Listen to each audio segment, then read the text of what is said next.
सो अभी हम area and volume का टॉपिक करते हैं for solid figures. Solid figures में जो सबसे पहली सॉलिड फिगर आती है वो आती है सिलेंडर, जिसको हिंदी में बेलन बोलते हैं। ठीक है, अब सिलेंडर को आपको अगर एक्सप्लेन करना हो कि सिलेंडर क्या है और उसको कैसे बनता है और उसका एरिया एंड वॉल्यूम कैलकुलेट करनी है अगर, तो मेरे ख्याल से रेक्टेंगल की हेल्प से हम सिलेंडर को समझ सकते हैं। कैसे कि इस रेक्टेंगल को अगर मैं रोल करता हूं चारों तरफ से बराबर, तो ये एक ऐसी फिगर बन जाएगी जिसे हम सिलेंडर कहेंगे। दिस वन, ठीक है। अनाज की टंकी हो गई, पानी की टंकी हो गई, पेन हो गया जो बराबर हो, फिर हम किचन में भी सिलेंडर इस्तेमाल करते हैं, डब्बा है कोई, ये पानी का डब्बा है। अब जब मैं इसका एग्जांपल लूंगा ना, तो आप ये समझ के चलिएगा ये जो कट हैं ये वाले इंक्लूड नहीं कर रहा हूं मैं, इसको ये मान के चलो कि ये ऐसे ही है पूरा का पूरा। तो डिजाइनर से बना दो, जब मैं सिलेंडर करूंगा तो वो यहां से यहां तक का एरिया ही सिलेंडर है, आगे भी है लेकिन वो इस सिलेंडर का हिस्सा नहीं है, वो अलग सिलेंडर है। अगर मैं इस ढक्कन को लूं तो ये अलग सिलेंडर है क्योंकि इससे अलग है, तो जो अलग है उसे अलग ले सकते हैं। बट जब मैं यहाँ इस पेपर का एग्जांपल ले रहा हूं तो ये अपने पास एक सिलेंडर है।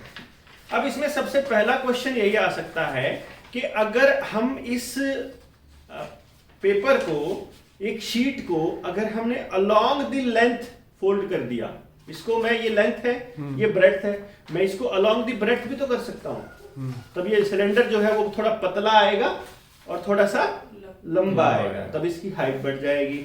जब मैं इसको अलोंग द लेंथ अगर इसे मैं फोल्ड कर रहा हूं तो जो मेरी लेंथ है, जो मेरे इस पेपर की लेंथ थी, जो ये मान लीजिए ये 14 सेंटीमीटर थी फॉर एग्जांपल, मैं इसको मान लेता हूं कि ये 14 है और ये 7 है, ठीक। या मैं इसको ऐसे मान लेता हूं कि ये 21 है और ये 14 है। इन दैट केस तो ये अगर हम ये मान के चलें कि 21 ये मान लेता हूं, चलो अपने हाथ में है, उसमें तो कोई इशू नहीं है। एक रेक्टेंगल है ये अपने पास,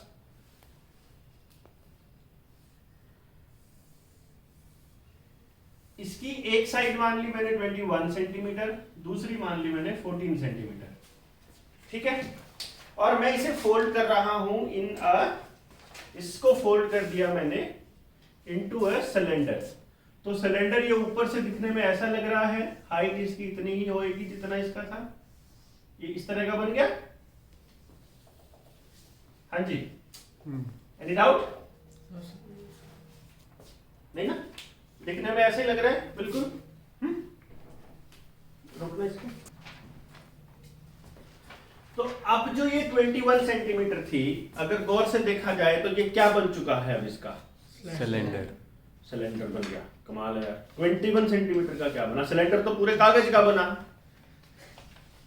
सिलेंडर तो पूरे कागज का बना है, पूरी शीट का जो है वो सिलेंडर बन गया। पॉइंट है कि ये जो 21 सेंटीमीटर जो लेंथ मान ली मैंने, इसका क्या बना? ये बन के क्या बन गया? ये सर्कल बन गया। एग्जैक्टली, ये ऊपर का ढक्कन और नीचे का बेस बन गया सर्कल। और ये सर्कल भी नहीं बना, ये सर्कल का सरकमफ्रेंस बना। जो ये 21 सेंटीमीटर था, ये सर्कल का सरकमफ्रेंस बना, मतलब 2 पाई आर बन गया ये। अब यानी कि जो उसकी लेंथ थी वो क्या बन गई अब? 2 पाई आर के नहीं, जितनी भी रेडियस है सेंटर से लेकर के इसकी, वो बन गया 2 पाई आर। जो ये इसकी हाइट, जो ये इसकी ब्रेड्थ थी बी, ये क्या बन गई अब? बी क्या बन चुकी है अब? ये सिलेंडर की हाइट बन चुकी है, या कोई डाउट है? नहीं। बताओ। नहीं। एक 2 पाई आर और एक इसकी हाइट बन चुकी है, और तो कुछ भी नहीं बना। ठीक है। अब डिपेंड करता है कि हमें इसका कैलकुलेट क्या करना है। ठीक है, फॉर एग्जाम्पल मुझे कैलकुलेट करना है इस शीट का एरिया। इस शीट का एरिया क्या होगा? Length into breadth. जब मैंने इसको सिलेंडर में तब्दील कर दिया, क्या इसका एरिया बदला? इसका एरिया बदल गया, बढ़ गया या कम हो गया? ये बताओ। हाँ, उतना ही है, है? उतना ही है ना। जब मैंने इसको सिलेंडर में तब्दील किया, when this sheet is converted into cylinder, specially इसे बोलना चाहिए होलो सिलेंडर, खोखला सिलेंडर है। अगर मुझे उसको कन्वर्ट कर दिया है तो अब इसकी शीट जो है, ये इसका एरिया बिल्कुल नहीं बदला है, और चूंकि एरिया नहीं बदला है तो जितना एरिया पहले था वही एरिया अब है। पहले एरिया क्या था इस शीट का? लेंथ इनटू ब्रेड्थ या कुछ और था? लेंथ इनटू ब्रेड्थ था। अब भी तो एरिया वही होगा। अब लेंथ का मतलब देखो, पहले अगर इसका एरिया L इंटू बी था तो अब L का मतलब हो गया है 2 पाई r और B का मतलब हो गया है H। तो अब मैं ये कह सकता हूं कि this surface area of this cylinder is equal to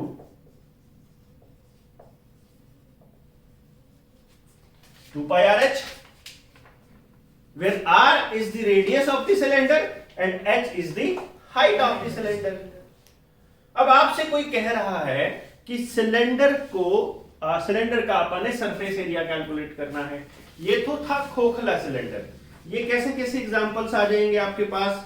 कोई पाइप हो गई है ना, पानी की पाइप भी हो सकती है, बड़ी पाइप भी कोई हो सकती है, कोई डब्बा हो सकता है, और इसी तरह से ये जो जैसे पानी की कोई थर्मस बॉटल हो गई, या और कुछ भी ऐसा जो सिलेंड्रिकल शेप में है, उसको अगर हमने कागज चिपकाना है, उसको पेंट करना है, उसको उसके ऊपर कुछ मतलब कुछ भी चिपका, एरिया या सिंपली कह दे वो सरफेस एरिया कैलकुलेट करो तो सरफेस एरिया हो जाएगा। अब अगर मान लो ये सिलेंडर बन गया, इस शीट को कन्वर्ट करके ये सिलेंडर बन गया होलो सिलेंडर। अब मैं इसको ऊपर से भी बंद कर देता हूं और नीचे से भी बंद कर देता हूं। अब ये बन गया अपने पास, ये इसकी लिड हो गई, ढक्कन, ये इसका बेस भी बन गया। अब जब मैं इसे ऐसे पकड़ूंगा तो अब मुझे बेस भी नजर आ रहा है और ये भी। अब मुझे अगर इसको पेंट करना है या इसे कवर करना है, तब मुझे ये वाला पार्ट भी कवर करना पड़ेगा और ये वाला पार्ट भी कवर। तो इसका एरिया क्या हो गया? 2 pi r area pi r square। 2 pi r is the circumference, area is the pi r square। इसका भी pi r square।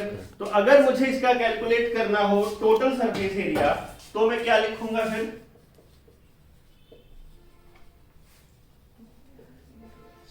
Total surface area of the cylinder लिखना हो तो क्या हो जाएगा? 2 pi r h में pi r स्क्वायर और pi r square, 2 pi r square add कर दूंगा, 2 pi r कॉमन हो गया, h प्लस r हो गया, 2 pi r into h plus r। Any doubt? ये इस तरह से लिखते हैं। अब ये क्वेश्चंस आपको किसी भी एंगल से पूछ सकता है, दो अलग अलग क्वेश्चन भी पूछ सकता है, find the surface area and total surface area. जब शुरू में ही स्टेटमेंट दी होती है तो वहीं पे आपको वो बताया होता है उसने, वो एक सॉलिड सिलेंडर है, वो एक खोखला सिलेंडर है, एक होलो सिलेंडर है, वो एक ढक्कन वाला सिलेंडर है, वो एक बिना ढक्कन वाला सिलेंडर है। अगर मान लो बिना ढक्कन वाला सिलेंडर है और नीचे तो बेस होगा उसका, कोई टैंकी है, ऊपर से खाली है, तो तब सिर्फ एक पाई आर स्क्वायर ऐड करेंगे हम उसके अंदर। इतना फालतू दिमाग लगाने की जरूरत नहीं है ना। अगर दो सिलेंडर, दो ढक्कन दोनों है, दोनों साइड से है, तो दोनों साइड का कर देंगे। ठीक है बात? Any doubt? तो सरफेस एरिया में और टोटल सरफेस एरिया में आप लोगों को सिर्फ टोटल देखते ही आपको समझ जाना चाहिए कि उसने स्टेटमेंट में देख लो कि दोनों जोड़ो कि एक सिंगल जोड़ना है। दोनों जोड़ने सीधा फार्मूला लगा लो, 2 pi r into h plus r, और अगर जो एक ही निकालना है तो 2 pi r plus pi r square, एक सिंगल कर लो। वो बताएगा आपको, लेकिन क्वेश्चन के अंदर ही सब दिया होगा कि कैलकुलेट क्या करना है, और दोनों मुझे लगता है कि कोई दिक्कत नहीं है कैलकुलेट करने में। और इसी तरह से अगर हमें करना हो, फॉर एग्जांपल वॉल्यूम फाइंड करना हो, अब इसकी वॉल्यूम कब फाइंड करनी है, क्योंकि बच्चों को आमतौर पे क्या होता है कि क्लासरूम्स में या फिर जो सिखा रही हैं वो उनको इस तरह से सिखाते हैं कि ये कैलकुलेट करना है एरिया वॉल्यूम, या तो दिया ही होता है ऑलरेडी, भाई क्वेश्चन में दिया होता है एरिया करना है कि वॉल्यूम करना है, क्वेश्चन में नहीं दिया होता तो फिर कई बार ऐसा होता है कि हमें ये बताना है उसमें कितना पानी आएगा, उसमें कितना गेहूं आएगा, या इस कमरे के अंदर सॉलिड फिगर्स में, अरे हाँ कमरा वो क्यूबॉइड और क्यूब तो हम रह गया हमारा कैलकुलेट करना, सॉलिड फिगर्स में इनसे पहले तो क्यूबॉइड और क्यूब भी आता है ना, वो हमारा रह गया। अब वो बड़े अभी हम कर लेंगे, इसके बाद हम पहले वो कर लेंगे, सिलेंडर के बाद कौन हम बाद में करेंगे, है ना। तो चलो एनी हाउ ये हो गया। अब हमें वॉल्यूम कैलकुलेट करनी है अगर, तो वॉल्यूम कैलकुलेट करने के लिए आपको क्या समझना पड़ेगा कि जो बेस है, बेस का एरिया है, वो एरिया हो गया, उसके ऊपर एक और लेयर आ जाए, प्लेन, इसको हम प्लेन बोलते हैं वैसे, उसी एरिया के ऊपर एक और एरिया आ जाए, एक और मतलब हाइट बन जाए थोड़ी बहुत, pi r square pi r square pi r square pi r square pi r square pi r square pi r square, और इतनी हाइट बन जाए तो पाई आर स्क्वायर वो पूरा भर जाएगा ऊपर तक। तो इसीलिए हम इस वॉल्यूम को कि पूरा कंप्लीट इसने कवर कितना कर लिया, अगर हम उसे करते हैं तो हम वॉल्यूम के लिए volume of the cylinder is equal to pi r square into height. हमेशा अगर हमारी फिगर वो बेस से लेकर के टॉप तक बराबर है, जिसे हम सिमेट्रिकल फिगर भी बोलते हैं, अगर वो बिल्कुल सिमेट्रिकल है और इक्वल है शुरू नीचे से लेकर ऊपर तक, तो उसके लिए एक सीधा फार्मूला ये भी हो सकता है कि बेस का एरिया मल्टीप्लाई बाय हाइट। जैसे क्यूबॉइड है, ये कमरा है फॉर एग्जांपल, इसमें कितने सरफेस हैं टोटल? 6 सरफेस है, एक ये दीवार हो गई, एक ये दीवार हो गई, दो साइडों वाली दीवार हो गई, 4 तो वॉल हो गई, एक नीचे फर्श हो गया, एक छत हो गई, है ना। अगर मुझे इसका कैलकुलेट करना है वॉल्यूम फॉर एग्जांपल, तो नीचे का बेस का एरिया मल्टीप्लाई बाय हाइट। तो बेस का एरिया क्या है? Length into breadth multiply by height, volume आ जाएगा। इसका भी वॉल्यूम अगर करना है, नीचे बेस का area pi r square multiply by height. अब ये क्वेश्चन में दिया होगा कि आपको उसका, कई बार वो सिर्फ ये पूछ ले कि इस कमरे में कितनी हवा आएगी, या आपसे ये पूछ ले कि एक आदमी अगर इतनी इतनी हवा चाहिए एक आदमी को अगर सांस लेने के लिए, तो इस कमरे में कितने आदमी बिना सफोकेशन के आराम से बैठ सकते हैं, या एक आदमी के लिए इतना स्पेस चाहिए तो इस कमरे में कितने आदमी जो है आ सकते हैं, या एक बोरी के लिए इतना स्पेस चाहिए तो इसमें कितनी बोरियां आ सकती हैं, कितने, कोई भी चीज कितनी आ सकती है। तो मतलब पहले तो उस चीज की वॉल्यूम पता हो, फिर इस कमरे की वॉल्यूम पता हो, एंड कमरे की वॉल्यूम को एक आदमी की वॉल्यूम से डिवाइड, यूनिटरी मेथड का इस्तेमाल कर सकते हो कि एक आदमी को इतनी हवा चाहिए तो पूरे कमरे में कितने आदमी आ सकते हैं, वो that is a question of unitary method, को आपको बड़े आराम से आता है, उसमें भी रट्टा मारने की जरूरत नहीं है ना। फिर आपको देखना है कि इसमें कितना पानी आ सकता है, पानी आ सकता है मतलब वॉल्यूम कैलकुलेट करनी है, कितना इसमें अनाज आ सकता है वॉल्यूम कैलकुलेट करनी है, इतनी रेडियस का इतनी डेप्थ का एक गड्ढा खोद दिया, कितना पानी आ सकता है, कितनी मिट्टी निकली उसमें से, वो उतनी मिट्टी निकली जितनी उसकी वॉल्यूम थी, नदी में इतनी चौड़ी और इतनी लंबी, इतनी चौड़ी नदी है और उसमें इतने सेंटीमीटर हाइट तक पानी है, तो इतनी स्पीड से पानी आ रहा है, तो आधे घंटे में कितना पानी चला जाएगा, आधे घंटे में यानी पानी ने कितना डिस्टेंस ट्रेवल, वो लेंथ आ गई, ब्रेड्थ दे रखी है, हाइट नदी की पता है, लेंथ ब्रेड्थ हाइट से वॉल्यूम आ जाएगा, इतनी स्पीड से पानी जा रहा है यानी speed of the water multiply by time, distance आ जाएगा मतलब लेंथ आ जाएगी पानी की। नहीं समझ आ रहा? मतलब वो डिफरेंट टाइप ऑफ क्वेश्चंस जो फ्रेम करेगा, उस फ्रेम में वो ये देखेगा कि क्या आपको एरिया और वॉल्यूम का कॉन्सेप्ट क्लियर है, क्या आप उसको प्रैक्टिकली एप्लीकेशन में मतलब उसको यूज कर सकते हो।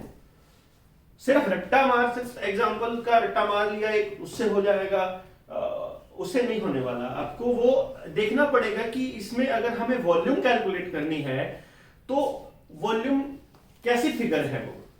अभी मैं इसीलिए मैं इससे पहले कि ये तो 3 चीजें पता लग गई ना, ये दूसरी सॉलिड्स में बताऊंगा आप। मैं मान लो अब हमारे को एक कोई क्यूबॉइड दिया हुआ है, क्यूबॉइड की खासियत क्या है कि लेंथ ब्रेड्थ हाइट जो है वो तीनों अलग अलग हो सकती है उसकी, तीनों सेम भी हो सकती है वैसे तो, पर तीनों अलग अलग इसलिए ताकि डिफरेंट क्यूबॉइड और क्यूब में फर्क पता लग जाए। क्यूब की खासियत ये है कि उसकी तीनों बराबर होती है, लेंथ ब्रेड्थ हाइट ना।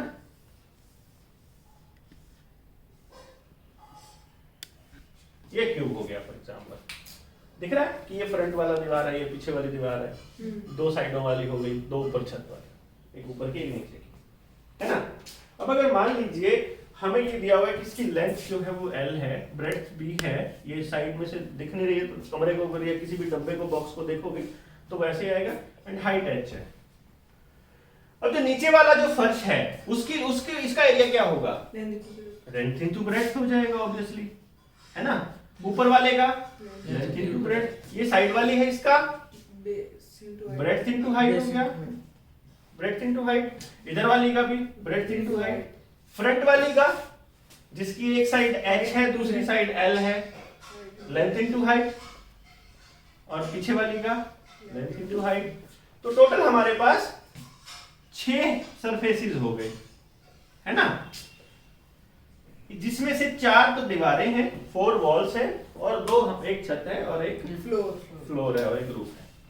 अब अगर हमें सीलिंग को छोड़ना है और फर्श, देखो घर का पेंट करना है तो हम घर में क्या करते हैं, फर्श को छोड़ देते हैं आमतौर पे और छत को कर देते हैं पेंट, या कई बार ऐसा होता है कि चारों दीवारों को एक पेंट करना है और छत पे अलग करना है, किसी को सीलिंग पे अलग करना है।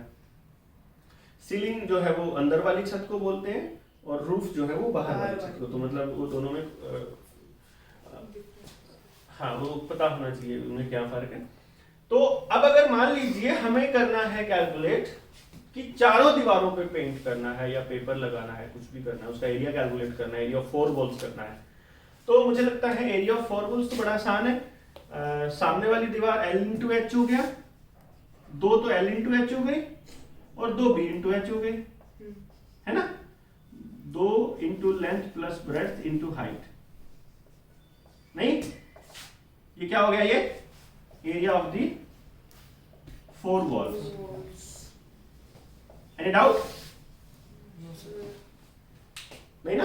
क्यूबॉइड की 4 वॉल्स का area 2 into length plus breadth into height, और अगर गौर से देखो 2 इंटू लेंथ प्लस ब्रेड्थ क्या होता है, पेरीमीटर होता है, पेरीमीटर बेस का, पेरीमीटर इंटू हाइट क्या होगा, चारों तरफ का एरिया। ये देख सरफेस एरिया में पेरीमीटर इंटू हाइट किया था, सिलेंडर में भी जब हमने सिलेंडर का सरफेस एरिया करना है चारों दीवारों का तो वही किया था, पेरीमीटर निकालो नीचे का मल्टीप्लाई बाय हाइट कर दो। क्यूबॉइड में भी सेम इसी तरह से एरिया ऑफ 6 वॉल्स करना है, मान लो 6 वॉल्स मतलब 6 की 6 सरफेसेस का करना है, जिसको हम बोलते हैं टोटल, 6 वॉल तो होती नहीं है, हम इसको बोल देते हैं टोटल सरफेस एरिया कैलकुलेट करना है अगर क्यूबॉइड का, तो क्या हो जाएगा, 2 तो लेंथ इंटू ब्रेड्थ हो गई, 2 ब्रेड्थ इंटू हाइट हो गई, 2 हाइट इंटू लेंथ हो गई, तो 2 सबका कॉमन आ गया, length into breadth, breadth into height और हाइट इंटू लेंथ, ये 6 सारे का सारा आ गया। अब अगर वॉल्यूम करना है तो भी वही, नीचे का एरिया मल्टीप्लाई बाय हाइट, नीचे का एरिया क्या है, length into breadth into height कर दो, LBH कर देते हैं, इसको ऐसे बोल देते हैं, बेसिक कॉन्सेप्ट वही रहेगा। यही चीज अगर क्यूब पे अप्लाई करनी हो, क्यूब के केस में बस क्या होता है कि जो साइड थी यहां पर जिसको हम साइड बोल रहे थे, क्यूब के केस में वो एज है, उसे हम एज बोलेंगे, भाई एक एज है। अब एक सरफेस का एरिया इसमें क्या होगा, साइड इनटू साइड ए स्क्वायर, इसकी 4 दीवारों का निकालना है 4 इंटू ए स्क्वायर, है ना, 6 की 6 का निकालना है 6 इंटू ए स्क्वायर, वॉल्यूम का निकालना है a into a cube, that's very simple, नहीं। तो क्यूबॉइड और क्यूब और सिलेंडर, अगर हमें इनका सरफेस एरिया फाइंड करना हो, टोटल सरफेस एरिया फाइंड करना हो, वॉल्यूम करना हो, अब इनका इस्तेमाल कैसे कैसे हो सकता है, कैसे कैसे क्वेश्चन हो सकते हैं कि एक बड़ा बॉक्स था, लकड़ी का एक बहुत बड़ा लट्ठा था, उसको हमने ब्लॉक को हमने काट दिया, ये ऐसे ऐसे पार्ट्स में काट दिया, तो कितने बनेंगे, या इतनी वॉल्यूम का एक वजन इतना है, तो बताओ कितना वजन उसका होगा, या इतना वजन था उसका वजन को वॉल्यूम के साथ अगर कंपैरिजन करना, वो यूनिटरी मेथड का क्वेश्चन है, that's not a big deal, है ना भाई। इतनी वॉल्यूम में इतना वजन होता है, वो दिया होगा ऑलरेडी। इसी तरह से इतने बॉक्सेस हैं, इतनी वॉल्यूम है उसकी, इतने बाय इतना है। कई बार ना एक्सप्लेन करते टाइम वो ऐसे नहीं बोलेगा कि इसकी लेंथ इतनी है, ब्रेड्थ इतनी है, हाइट इतनी है, सीधा बोल देगा 6/4/3 का एक बॉक्स है, सेंटीमीटर साथ में दे देगा या मीटर दे देगा, जो भी सेंटीमीटर या मीटर। बस इसमें ये ध्यान रखना है कि कमरे को, जिस कमरे में तुम वो बॉक्सेस फिट करने वाले हो या जो भी इसमें फिक्स करना है तुमने, और उनको बताना है कि कितना होगा, उनकी यूनिट सेम होनी चाहिए। वो स्मार्टनेस क्या करेगा कि कमरे को तो दे देगा मीटर में, और जो बॉक्सेस, जो दूसरी चीज है उसको दे देगा सेंटीमीटर में या मिलीलीटर में, एमएल में, वॉल्यूम का लिए। समझ आया? दूसरी क्या करेगा वो, यूनिट में गड़बड़ कर सकता है, वो मतलब हेराफेरी कर सकता है, अलग अलग कर सकता है, या थोड़ी ट्रिक वो क्या करता है कि बीच में से एक बॉक्स निकाल दिया, पहले उसकी वॉल्यूम माइनस कर लो उसमें से, नॉट ए बिग डील है। पहले इतना पानी खाली कर दिया, फिर बताओ कितना पानी, वो टाइम एंड वर्क का भी यूज कर सकता है कि एक पाइप लगा दिया, वो कितनी देर में उसको खाली करेगी अगर इतना वॉल्यूम है तो। इस तरह से आप लोग यू कैन कैलकुलेट। जो इसमें और गौर करने की बात है वो है एरियाज को कन्वर्ट अगर हमने करना है।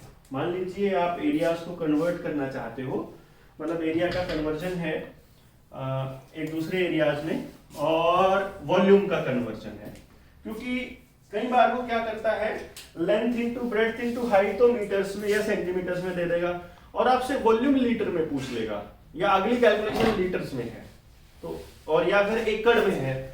भाई एक जमीन की लेंथ और ब्रेड्थ दे दी या फिर नहीं दी, उसने कहा कि एक जमीन है, एक जमीन का टुकड़ा है, उसको हमने वाटरिंग करनी है, और 8 सेंटीमीटर तक की या 6 सेंटीमीटर तक की हाइट चाहिए हमें पानी की, जिसको हम वाटरिंग बोलते हैं। ऐसा नहीं कि पानी ऐसे फिर गया होता उसी को बोले, वो कह रहा है कि इतने सेंटीमीटर की होनी चाहिए और इतना हेक्टेयर है।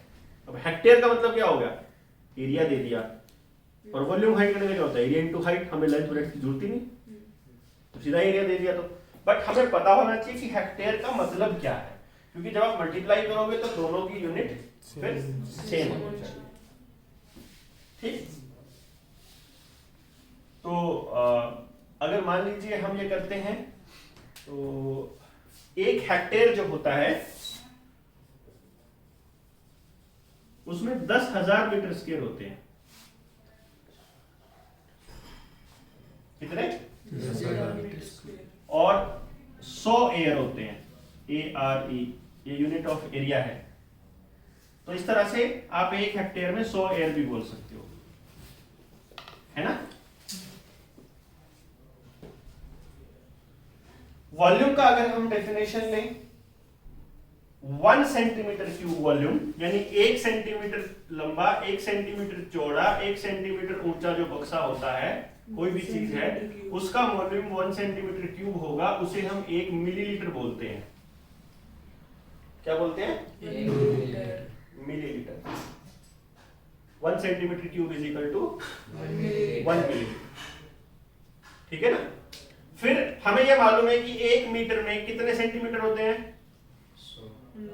100 सेंटीमीटर होते हैं। यानी अगर 1 मीटर क्यूब में हमें बताना हो तो 1 मीटर क्यूब का मतलब है 1 metre into 1 metre into 1 metre, मतलब 100 centimetre into 100 centimetre into 100 centimetre, मतलब